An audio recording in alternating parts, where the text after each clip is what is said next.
নবীজির উম্মত পাঁচটা শাসন দেখবে। আল্লাহর হাবিব বলেন তাকুনুন নাবুওয়া ফীকুম ইনশাআল্লাহ আন তাকুন সুম্মা ইয়ারফাউহা আল্লাহ।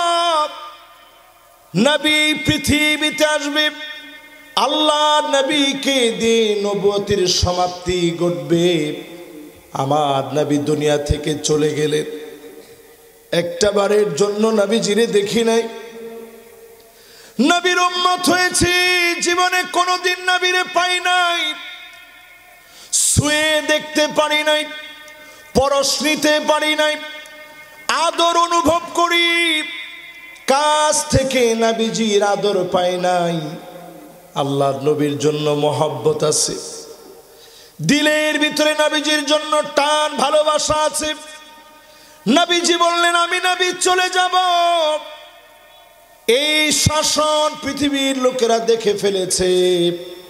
নবীজি তার পরক্ষণে বললেন সালাসুনা কাযাবুনা দাজ্জালুন, এই দুনিয়ার ভিতরে মিথ্যা নবুয়তের দাবিদার হবে 30 জন। কয়জন? 30 জন। আরো আসতে বলেন 30 জন। অলরেডি মুহাদ্দিসিনে কেরাম পরিষ্কার বলেন 30 জন পুরা হয়ে গেছে মিথ্যা নবুয়তের দাবিদার। কোন আল্লাহু আকবার। যারা মিথ্যা নবুয়তের দাবি করেছে, মিথ্যুক প্রতারক 30 জন সব চিহ্নিত হয়ে গেছে দুনিয়ার ভিতরে। আল্লাহ নবী দুনিয়া থেকে চলে গেলেন, আর কোনো দিন নবীজি পৃথিবীতে আসবে না। চতুর্থ আসমান থেকে ঈসা আলাইহিস সালাম দুজন ফেরেশতার ডানার মধ্যে বর করে মানারাতুল বায়দা উমাবি মসজিদ দামেস্কে, সাদা গম্বুজওয়ালা মসজিদ, ওই মসজিদে দুজন ফেরেশতার ডানার মধ্যে বর করে নামবে। ওনার দাড়ি থেকে টপ টপ করে অজুর পানিগুলা পড়বে, চেহারা বেয়ে পানিগুলা পড়বে, টপ টপ করে চেহারা থেকে পানিগুলা পড়বে। ঈসা আলাইহিস সালাম ইমাম মাহদী আলাইহিস সালামকে নামাজ পড়াতে দিবে। নামাজ শেষ হলে তাকায় দেখবে দাজ্জাল তার বাহিনী নিয়ে দাঁড়ায় আছে। শুধুমাত্র নিঃশ্বাস ফেলবে, যত দূর পর্যন্ত শ্বাসগুলা যাবে, দাজ্জালের বাহিনীকে যিনি পরাস্ত করে দেবেন তিনি কে? লবণ পানির ভিতরে ছাড়তে দেখছেন কখনো? ছাড়লে কি হবে? কি হয়? গলে যায়। মাশাআল্লাহ, এটা আপনাকে বাসায় যে সুন্দর করে কইছেন, গইলা যায় না? শুদ্ধ ভাষা অনেক আবার শুদ্ধ কইছেন নাকি? দুইটা মিললেই কর কি হয়? আচ্ছা, গইলা যায়, গলে যায়, যেটা বললো এটাও একটা তৈব। আস্তে ছেড়ে দিছে, নিচে গেলে কি হয়? একেবারে গলে যায়। এইরকম দাজ্জালের বাহিনী নিঃশ্বাসের সাথে সবগুলা গলে যাবে। জোরে কোন আল্লাহু আকবার। বাকি থাকবে দাজ্জাল একা নিজে। তারে দৌড়াইতে দৌড়াইতে নিয়ে যাবে বাবুল লুদ নামক এরিয়ায়, যেটাতে এখন বিরাট বিরাট দাজ্জালের বাহিনী, বর্তমান দাজ্জালের বাহিনীরা সব বিরাট বিরাট যানবাহন রেডি করে রাখছে। নবীজি বলছে দাজ্জালের বাহন হবে বড় কানওয়ালা গাদা। তা গাদার কান কি আবার বড় হয় নাকি? বড় কানওয়ালা গাদার মানে হচ্ছে বর্তমান তারা তৈরি করছে, দেখবেন ডানাটা বিরাট বড়। রূপক অর্থে নবীজি কথাটা বলছেন, এটার বাস্তবায়ন অলরেডি হয়ে গেছে। আল্লাহ নবী বললেন এই পৃথিবীতে নবী আসবে, নবীজি চলে যাবেন। প্রথম শাসন শেষ হয়ে গেল, বাকি কয়টা? জোরে কোন, আর জোরে। এই পৃথিবীতে যে ন্যায় বিচার প্রতিষ্ঠিত হবে, এটা আমি আপনাদেরকে একটু বোঝাচ্ছি। প্রথম শাসন শেষ, নবুয়তের শাসন, নবী চলে গেছে। 2 নাম্বার শাসন হলো সুম্মা তাকুনুল খিলাফা আলা মিনহাজিন নবুওয়া। নবীজির পরে এই পৃথিবীর ভিতরে খিলাফত আসবে। আবু বকর রাদিয়াল্লাহু তাআলা আনহু, হযরত ওমর রাদিয়াল্লাহু তাআলা আনহু, ওসমান রাদিয়াল্লাহু তাআলা আনহু, আলী রাদিয়াল্লাহু তাআলা আনহু সহ হাসান রাদিয়াল্লাহু তাআলা আনহু পর্যন্ত 32 বছর 6 মাস ধরে, কতদিন? 32 বছর 6 মাস এই জমিনের মধ্যে খিলাফত প্রতিষ্ঠা ছিল 32 বছর 6 মাস ধরে। সুম্মা ইয়ারফাউহা আল্লাহ, এরপরে আল্লাহ খেলাফতকে উঠায় নিলেন। নবুয়তের পরে আসলো খেলাফত। বলেন নবুয়তের পরে কি? খেলাফত। কতদিন? লিল্লাহে তাকবীর। একটু মুখস্থ রাখেন, খালি ওয়াজ শুনলেন না, কিছু মুখস্থ করে বাড়ি পর্যন্ত নিয়ে। প্রথম শাসনের নাম নবুয়ত, দেখছেন আপনারা? এরপরেরটার নাম কি? দেখছেন? দেখেন নাই। এরপরেরটার নাম সুম্মা মালিকান আদান, রাজতন্ত্র শুরু হবে। কি তন্ত্র? জিয়াপা, এটার নাম রাজতন্ত্র। আমার বাপ সব করছে, অন্য বাড়িতে কিচ্ছু করছে না। এটার নাম কি তন্ত্র? রাজতন্ত্রের সূচনা হয়েছে ইয়েজিদ রে দিয়া।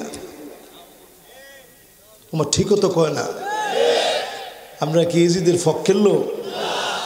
আমারে অনেকে কয়, আমি বলি ইয়েজিদের পক্ষের লোক। এই হুজুর এটা ইয়েজিদ। আহা, মুসলমান কাউরে কিছু করার আগে, কিছু বলার আগে একটু চিন্তা করেন। আমি ইয়েজিদের বিরুদ্ধে কত ওয়াজ করি, আজকের মাহফিলে পরিষ্কার ভাবে বলি, ইয়েজিদ সর্বপ্রথম রাজতন্ত্রের আবির্ভাব ঘটিয়েছে। জি হুজুর নীতি খলিফাদের জামানায় ছিল না, ইয়েজিদ থেকে শুরু হয়েছে। ঠিক কিনা বলে?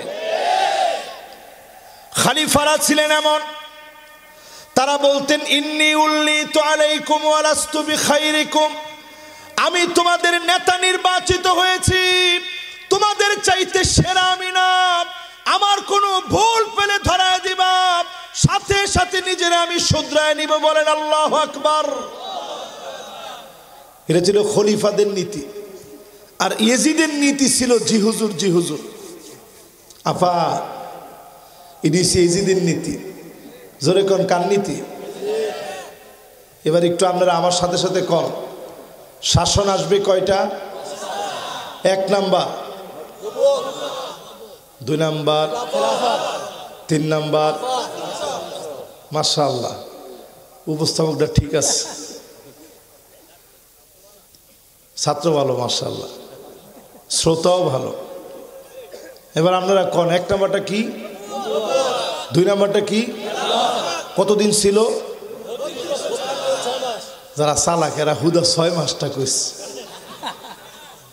কয় যে হুজুর 32 না কত কইছিলেন, সেটা মনে নাই, 6 মাসটা মনে আছে। আরে মুসলমান, আজকে এখানে আমরা যে কয়টা শ্রোতা এখানে বসা আছি, আমরা তো সেই মুসলমান ছিলাম। সংখ্যা ইয়ারমুকের যুদ্ধে মাত্র সংখ্যা ছিল 36,000। জোরে কোন কত হাজার? 36,000 ইয়েজিদের, 36,000 বাহিনী মুসলমানদের। সেই সময় ইয়ারমুকের যুদ্ধে খালিদ বিন ওয়ালিদের নেতৃত্বে 36,000 বাহিনী যাবে ইয়ারমুকের যুদ্ধে। জোরে কোন যুদ্ধে? তো মুসলমান আগেই কিন্তু যুদ্ধ করে না, মুসলমান প্রথমে একটা দাওয়াত দেয়। খালিদ বিন ওয়ালিদ একটা চিঠি লিখছে, চিঠির ভাষা ছিল আসলিম তাসলাম, ইসলাম গ্রহণ করো শান্তি পাবা। জোরে কোন আল্লাহু আকবার। আমরা ওয়াজ করন লাগে এখন 2 ঘন্টা 3 ঘন্টা, একখান কথা লিখে দিছে খালি এমনি। আমরা খালি আমার লেখার দিকে এখন তাকায় থাকেন, কয়েক সেকেন্ডে দেখেন কি লিখস, লেখার পাওয়ার কি দেখেন।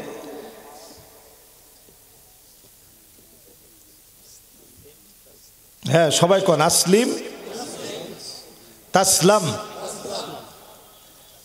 এইরকম একটা লেখা লিখস, আসলিম তাসলাম। কোন আসলিম, ইসলাম গ্রহণ করো, নাইলে খবর আস, আর গ্রহণ করলে শান্তি আস। মুসলমানের সৈন্য সংখ্যা কত? মাত্র 36,000। হুজুর মাত্র কইলেন কি লিগা? বদরে তো আমরা 313 জন, হ্যাঁ 36,000 এরপর মাত্র কইলেন কি লিগা? ইয়ার মুখের যুদ্ধে রোমক সম্রাটের সৈন্য ছিল 4,40,000। 36,000 মুসলমান যখন বলেছে জিহাদের জন্য আসতেছি, রোমক সম্রাটের বিট নড়বড়ে হয়ে গেছে। চিঠি লিখলো চীনের সম্রাটের কাছে। চীনের সম্রাট পরিষ্কার জানায় দিয়েছে, আমি সাহায্য করতে পারবো না। ইন্না কওমান লাউ আরাদু আইয়াখলাল জাবাল লাখালাউ। মুসলমান এমন এক জাতি, এরা যদি পাহাড়কে বলে পাহাড় তুমি তোমার জায়গা থেকে সরে যাও, পাহাড় তার জায়গা থেকে সরে যাবে। কি জাতি ছিলাম আমরা একটু চিন্তা করেন। পাহাড়কে যদি বলে যে পাহাড় তুমি তোমার জায়গা থেকে সরে যাও, পাহাড় তার জায়গা থেকে সরে যাবে। জোরে কোন আল্লাহু আকবার। আচ্ছা কোন তো দেখি, এমনি যে লোকটা ভয় পাইতেছে তারে যখন চিঠি লিখে কইছে যে এরা এমন জাতি, পাহাড়কে যদি বলে সরে যাও পাহাড় সরে যাবে, এই কথা বলার পরে ভয় বাড়ছে না কমছে? কথা কয় না? একটা লোক ভুল উত্তর দেয় না, সবার উত্তর সঠিক। ওই যুদ্ধে সাহাবীদের কাছে তরবারি ছিল একজনের কাছে 6টা 7টা করে, খালিদ বিন ওয়ালিদের কাছে তরবারি ছিল এর চেয়ে বেশি, সবগুলা ভেঙে শেষ। এরপরে মুসলমানরা বিজয় অর্জন করছে। জোরে কোন আল্লাহু আকবার। এই জমিনের ভিতরে রাজতন্ত্র আসলো, উমাবিরা শাসন করলো, আব্বাসীরা শাসন করলো, মামালুকরা শাসন করলো। এই জমিনের ভিতরে শত শত বছর ভারত শাসন হয়েছে, ইউরোপে শত শত বছর শাসন হয়েছে, অটোমান সম্রাটদের শত শত বছরের শাসন সব শেষ হয়ে গেছে। এই শাসনগুলাকে যিনি উঠায় নিয়েছেন তিনি কে? 3 নাম্বার শেষ। এবার কয় নাম্বার? 4 নাম্বার শাসন। নবীজি বলতেছে শোনেন, আল্লাহর হাবিব বলেন সুম্মা মালিকান জাবারিয়াতান। এই দুনিয়ার ভিতরে স্বৈরা শাসন আসবে, আলেমদেরকে নির্যাতন করা হবে, হকের মধ্যে বাধা দেওয়া হবে, ফাঁসির মঞ্চে নেককার লোকদেরকে ঝুলানো হবে। ঠিক কিনা বলে?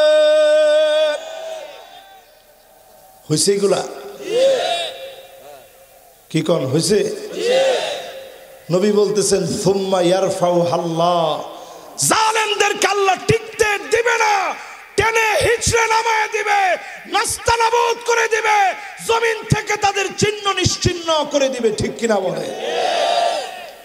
কয় নাম্বার? তাহলে 1 নাম্বারটা কি? 2 নাম্বারটা কি? 3 নাম্বারটা কি? 4 নাম্বার রাজতন্ত্র স্বৈরা শাসনের দিকে যায়। এই স্বৈরা শাসন থেকে রাজতন্ত্রকে আল্লাহ রাব্বুল আলামিন রাজতন্ত্র শেষ করেন, স্বৈরা শাসনও শেষ করেন। এরপরে পৃথিবীতে আর একটা শাসন বাকি। জোরে কর আল্লাহু আকবার। আল্লাহর হাবিব এক শাসনের কথা বলে গেলেন, আগের সবগুলাতে নবীজি বললেন উঠায় নিবি, এই শাসন টিকবে না, থাকবে না। 4 পর্যন্ত বলে 5ম নম্বরে নবীজি জানায় দিয়ে গেলেন সুম্মা তাকুনু খিলাফাতান আলা মিনহাজি নবুওয়াতিন। এই দুনিয়ার ভিতরে আবার কোরআনের শাসন আসবে, নবীর শিখানো পথ অনুযায়ী রাষ্ট্র চলবে। পরিষ্কার আমরা বলি, সব দেখা শেষ, সামনে হবে আল কোরআনের বাংলাদেশ। লিল্লাহি তাকবীর। আল্লাহর আলো করে করে চালো, আল কোরআনের আলো করে করে চালো। জয় বাংলার দিন শেষ, জয় বাংলার দিন শেষ, আল কোরআনের বাংলাদেশ। মাশাআল্লাহ, স্লোগানটা পুরাপুরি ঠিক হয়েছে না? একটুনি ঠিক হয়েছে। কি লিগা পুরাপুরি ঠিক হয়েছে না? না না না, কেমনে পুরোপুরি হইল? আমি নিজে কইলাম যে সামনে সব শেষ, কোরআনের বাংলাদেশ আসতেছে, আপনি এখনো ঘরে ঘরে জ্বালাইবেন? তো কোন জায়গায় জ্বালান দরকার? মাশাআল্লাহ। তো সংসদের স্লোগানটা যে দিয়ে যদি একটু সংসদে জালো আল কোরআনের আলো, আল কোরআনের আলো সংসদে জালো, লিল্লাহি তাকবীর, আল্লাহ মাশাআল্লাহ। আলো সংসদে জালো, সংসদে জালো আল কোরআনের আলো, লিল্লাহি তাকবীর, আল্লাহ মাশাআল্লাহ। এবার পড়াটা কত দেখি। 1 নাম্বার শাসনটার নাম কি? 2 নাম্বার খেলাফত, দেখছেন? 3 নাম্বার দেখছেন? 4 নাম্বার দেখছেন? আরে দেখছি মানে হে দিন। এরপরে 5 নাম্বার শাসন। বাংলাদেশ সারা দুনিয়ার জন্য একটা রোল মডেল। আপনি দেশটারে এত গরিব মনে করেন না মিয়া, এই দেশটায় কি আছে আপনি চিন্তা করে দেখেন। 5 তারিখে আমার দেশে বিজয় বিপ্লব হলো, একই ধারাবাহিকতায় 8 তারিখ সিরিয়া বিজয় হলো, একই ধারাবাহিকতায় অল্প দিনের ভিতরে মিশর বিজয় হবে। জোরে কোন আল্লাহু আকবার। আমি পরিষ্কার আজকের মাহফিলে বলে যাচ্ছি, 2025 আপনি মিলা দেখবেন, হায়াতে যদি থাকেন সারা দুনিয়ার ভিতরে, মিডল ইস্টের ভিতরে বিজয় বিপ্লবের দামামা বেজে উঠবে। কোন জালেম আটকায় দিতে পারবে না। কোন কোন জায়গায় হবে একটু আপনি লিস্ট করেন। 1 নাম্বার মিশরের ভিতরে অলরেডি আন্দোলন শুরু হয়ে গেছে, দুর্বার গতিতে আন্দোলন চলছে। আমার মনে হয় আর কয়েকটা দিনের ভিতরে মিশরের শুভ সংবাদ শুনবেন। জোরে করে আল্লাহু আকবার। লিবিয়া নতুন করে আবার জাগরিত হবে, পুনঃজাগরিত হবে লিবিয়া।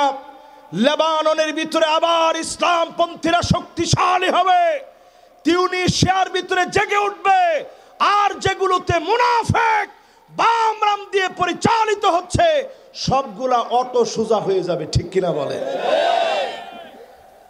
এই 5টা শাসন এই দুনিয়াতে আনার জন্যে আমাদেরকে 8টা কাজ করা লাগবে। জোরে কোন কয়টা? এই 8টা কাজ 2-4 মিনিটের ভিতরে শেষ করি, আপনাদেরকে রেখে যেতে মন চাইতেছে না।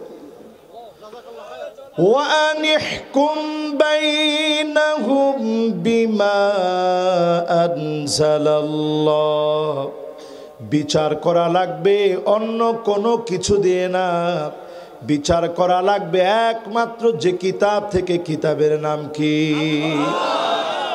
সূরা মায়েদা। বাসায় গিয়ে ভালো করে পড়বেন, 49 এবং 50 নং আয়াত। এটা এখন থেকে রেগুলার পড়বেন। ওয়ালা তাত্তাবি আহওয়াহুম, মন গড়া কোনো বিচার চলবে না। কি বিচার? বিচারপতি মানিক কাদের মতো বিচার চলবে? আন্তর্জাতিক ট্রাইব্যুনাল তোমরা গঠন করেছিলে, আজ আন্তর্জাতিক ট্রাইব্যুনাল তোমাদেরকে খুঁজছে, তোমাদেরকে খুঁজে পাচ্ছে না। ঠিক কিনা বলে? 3 নম্বরে আল্লাহ রাব্বুল আলামিন বলছেন, ওয়াহযারুহুম আন ইফতিনুকা আন বা'দি মা আনজালাল্লাহু ইলাইক। 3 নাম্বার কাজ হচ্ছে সতর্ক থাকা লাগবে।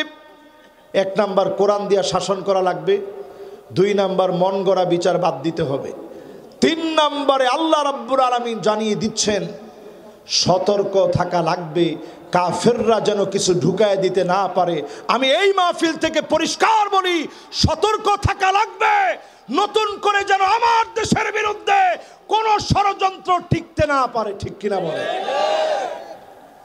4 নম্বরে আল্লাহ রাব্বুল আলামিন বলেন, ফাইন তাওয়াল্লাউ ফাআলাম আন্নামা ইউরিদুল্লাহু আইয়ুসিবাহুম বিবাদি যুনুবিহিম। নবী হে, আপনি মনে রাখবেন, এরপরেও যদি ঘাউরামি করে অচিরে আমি আল্লাহ আযাব দিব। 5 আগস্টের পরে দলাদলি বুঝি না, দলাদলি সব বাদ দিয়ে ঐক্যবদ্ধ থাকা লাগবে। যদি না থাকেন বড় ধরনের আযাব আসতেছে, রক্তক্ষয়ী যুদ্ধ হবে এই দেশে। কান্ডা খাড়া করে শোনেন, যদি এরপরেও আপনি যদি সোজা না হন, রক্তক্ষয়ী যুদ্ধ হবে, গড়ে গড়ে জেনোসাইড শুরু হবে, সংঘর্ষ লেগে যাবে, গৃহযুদ্ধ শুরু হবে। কারণ এরপরেও যদি ঘাউরামি করেন, গাড়তেরামি করেন, যিনি আপনাকে ছাড়বে না, আযাব দিবেন তিনি কে? 4 নাম্বার কাজ হচ্ছে গাড়তেরামি ছেড়ে দেওয়া। 5 নাম্বার কাজ হচ্ছে ওয়া ইন্না কাসীরাম মিনান নাসি লাফাসিকুন।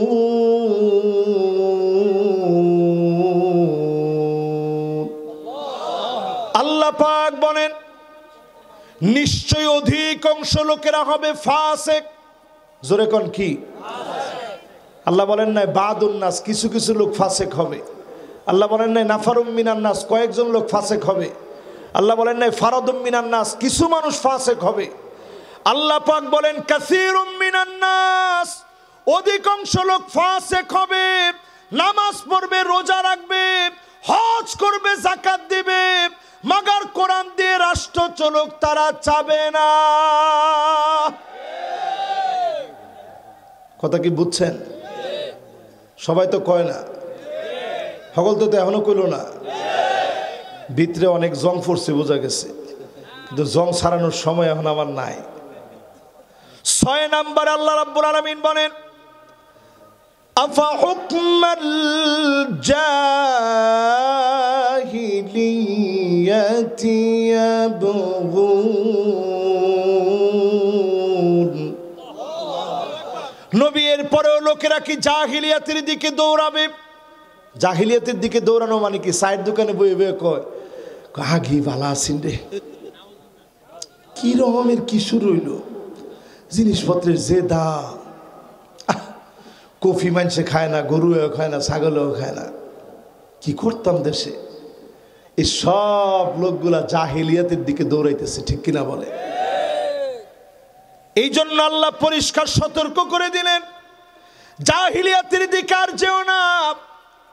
5 তারিখে যারা নিরীহ আলেমদেরকে শহীদ করলো, 28 অক্টোবরে লগি বৈঠা দিয়ে পিঠা যারা মানুষ মারল, আরেকটা 5 তারিখে আমার দেশে গণ অভ্যুত্থানের আগে বাচ্চাদেরকে যারা শহীদ করে দিয়েছে, এদের পক্ষ যারা নিবে পরিষ্কার তারা জাহিলিয়াতের দিকে আছে, ঠিক কিনা বলে? 6 নাম্বার কার্যক্রম আল্লাহ দিলেন জাহিলিয়াতের দিকে যেও না। 5 নাম্বারকে দিলেন ফাসিকদের সঙ্গ নিও না। 7 নাম্বার আল্লাহ আমাদেরকে জানায় দিলেন ওয়ামান আহসানু মিনাল্লাহি হুকমা, আল্লাহর হুকুমের চাইতে সুন্দরতম আর কোনো হুকুম হতে পারে না। আল্লাহ বুঝাই দিলেন কোরআনের দিকে আসো মুসলমান, জোরে করে আল্লাহু আকবার। এরপরে প্রিয় ভাইরা আমার 8 নম্বরে আল্লাহ রাব্বুল আলামিন জানায় দিলেন লিকাউমি ইউকিনুন, এটা বুঝবে তো তারা, প্রবল বিশ্বাসী যারা হবে, এমন মানুষদেরকে যিনি বিজয়ী বানায় দিবেন তিনি কে? প্রবল বিশ্বাসী হওয়ার জন্য আজকের মাহফিলে শেষ পর্যন্ত শুনবেন, কথাগুলা বুঝে যাওয়ার চেষ্টা করবেন। আমার পরবর্তী সময়ে প্রথিতযশা বিজ্ঞ উলামায়ে কেরাম কথা বলবেন, সবার আলোচনা শুনে এখান থেকে বিদায় নেবেন। আমি আজকে আপনাদের কাছ থেকে দোয়া চেয়ে এখানে বিদায় নিচ্ছি। ওয়ামা তৌফিক ইল্লা বিল্লাহ। আসসালামু আলাইকুম ওয়া রাহমাতুল্লাহি ওয়া বারাকাতুহু।